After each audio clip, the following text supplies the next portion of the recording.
Let's start the topic on complex analysis MSc second semester, and the topic is the range of an analytic function.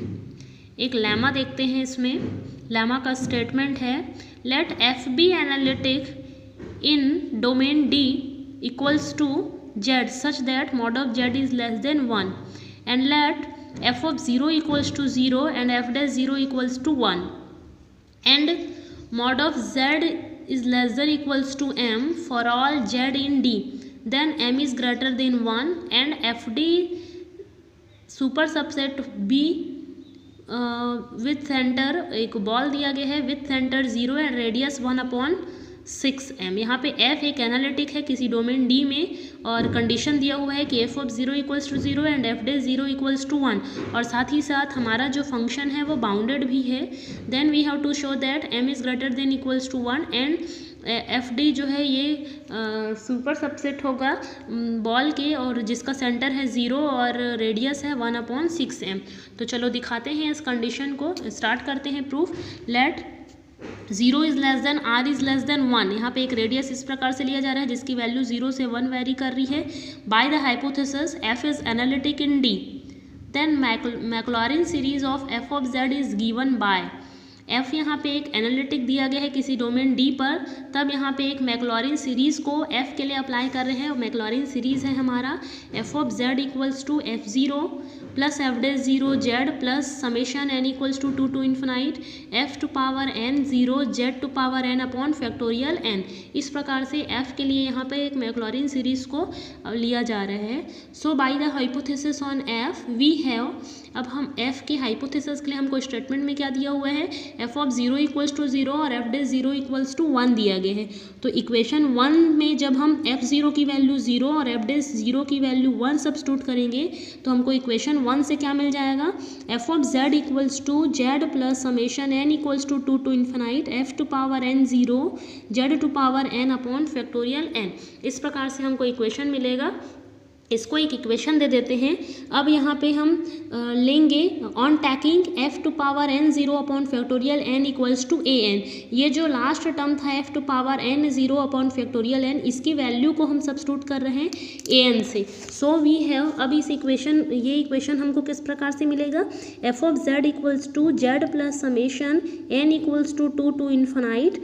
अब ये जो इसकी value है fn 0 upon factorial n, इसकी value an substitute कर रहे हैं तो हमको क्या मिल रहा है, f of z equals to z plus summation n equals to 2 to infinite an z to power n। इसको अगेन एक इक्वेशन देते हैं। अब यहाँ पे हम एक कॉसी एस्टिमेट यूज़ करेंगे। Then by Cauchy estimates let fz be analytic within and on the circle C defined by mod of z minus z0 equals to r। fz यहाँ पे एनालिटिक है within and on the circle C पर, जो कि किस प्रकार से define किया गया है, mod of z minus z0 equals to r if mod of f of z is less than equals to m on C। अब यदि mod of z जो है वो m पर मैक्सिमम को अटेन करता है, then mod of fn z0 is less than equals to factorial n into m upon r to power n। तो इस थ्योरम को हम यूज़ करेंगे। आगे देखते हैं। We note that the fact that mod of f of z is less than equals to m for all z in D, so we have mod of an is less than equals to m upon rn। तो हमको इस प्रकार से मिलेगा जहाँ an की value है fn 0 upon factorial n और n जो है ग्रेटर देन और इक्वल्स टू है 1 के। सो 1 इक्वल्स टू क्या मिलेगा, a1, मतलब n की जगह हम क्या रख रहे हैं यहाँ पे, n इज़ ग्रेटर देन 1 के लिए हमको ये मिल रहा है। तो 1 equals to mod of a1 is less than equals to m। अगर n की वैल्यू हम 1 रखते हैं तब, और an का डेफिनेशन ही ऐसा है, और r की वैल्यू 0 से 1 तक वेरी कर रहे हैं इसके बीच में।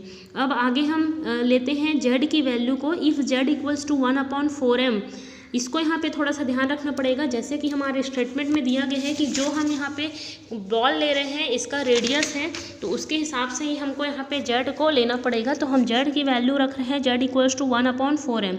देन फ्रॉम इक्वेशन 2, अब इक्वेशन 2 से हम देखते हैं। इक्वेशन 2 था हमारा f of z equals to z plus summation n equals to 2 to infinite fn 0 summation n equals to 2 to infinite A N Z N, Z to power n। तो उसी equation को हम यहाँ पे ले रहे हैं और उसको इस प्रकार से हम लिखे हैं, mod of F of Z is greater than equals to mod of Z minus summation n equals to 2 to infinite mod of A N Z N, दोनों और मॉड लेकर इस प्रकार से उसको इनइक्वलिटी में चेंज कर दिए हैं। अब यहाँ से मॉड को mod of A N mod of Z N, इसको मॉड को यहाँ पे इस प्रकार से सेपरेट किया गया है। अब मॉड ऑफ जेड की वैल्यू हमको रखना है 1/4m, तो जहाँ जहाँ जेड है वहाँ वहाँ उसकी वैल्यू 1/4m रख रहे हैं। तो इस प्रकार से हमको इक्वेशन मिलेगा, ये देखो ये ऐसा, और m की वैल्यू हम रखेंगे 1। ये जो कैपिटल M है इसकी वैल्यू हम ऊपर निकाल चुके हैं, तो इसकी वैल्यू हमको कितना मिल रहा है, 1 मिल रहा है। तो 1 यहाँ पे हम सब्स्टिट्यूट करेंगे तो हमको इस प्रकार से एक इक्वेशन मिलेगा, 1/4m minus summation n equals to 2 to infinite 1/4 to power m into m to power n minus 1। ये इस प्रकार से हमको एक इक्वेशन मिलेगा। अब यहाँ पे हम समेशन को एक्सपॉन्ड करते हैं, तो जब समेशन को एक्सपॉन्ड करेंगे तो क्या मिलेगा, this implies that 1/4m minus 1/4 square m plus 1/4 to power 3m square plus n continue, इस प्रकार से मिलेगा। इसको आगे और सॉल्व कर लिए। अब इसको हम ध्यान से देखें तो ये हमारा जीपी सीरीज़ है, और जीपी सीरीज़ में इन्फिनाइट सम क्या होता है, a/1 minus R. GP series में इन्फिनाइट सम या एस इन्फिनाइट की वैल्यू होती है a/1 माइनस आर, तो उसी को यहाँ पे यूज़ किया गया है, उसी फॉर्मूला को।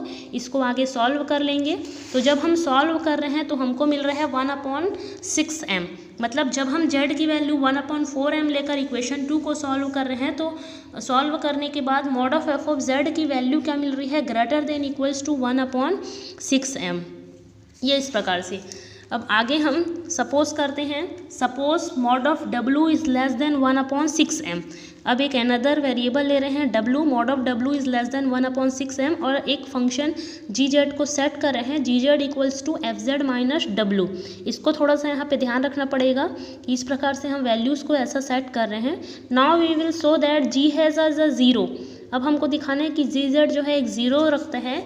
In fact for mod of z equals to 1/4m, so we have mod of F of Z minus ji Z equals to mod of W. ये देखो जी जेड को जैसे सेट कर रहे हैं ना, g Z equals to f Z minus डब्लू, यहीं से ही हम डब्लू की वैल्यू निकालिए, या डब्लू को यहाँ रख के इसको इधर शिफ्ट कर दिए, तो क्या मिल जाएगा, F Z minus ji Z equals to W. दोनों और मॉड ले लिए हैं, और मॉड ऑफ डब्लू की वैल्यू कितना है, 1/6m। ये हम ऐसा सेट कर रहे हैं, तो इसकी वैल्यू रख दिए 1/6m। अब 1/6m क्या मिल रहा है, mod of F of z, ये यहाँ पे इसकी वैल्यू इधर सब्स्टिट्यूट कर देंगे, तो फाइनली हमको क्या मिल रहा है, mod of F of Z minus ji z is less than mod of F of z, या फिर इसको लिख सकते हैं g z minus f z is less than mod of F of z.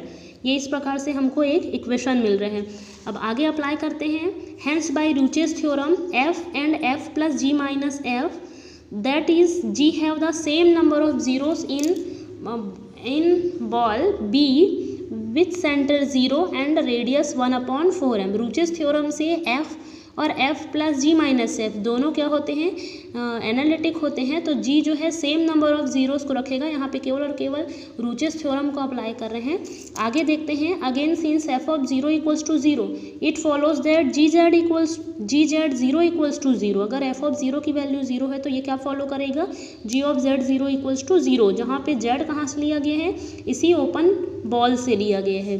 ये इस प्रकार से, तो but G Z 0 equals to 0, तो जी जेड की वैल्यू हम कितना सब्स्टिट्यूट कर रहे थे, एफ जेड माइनस डब्लू। अब जी जेड 0 के लिए क्या लेंगे, F Z 0 minus W equals to हो जाएगा 0, तो एफ जेड 0 इक्वल्स टू क्या हो जाएगा, डब्लू। दोनों और मॉड ले लिए, और मॉड ऑफ डब्लू की वैल्यू क्या है, लेस देन 1/6m।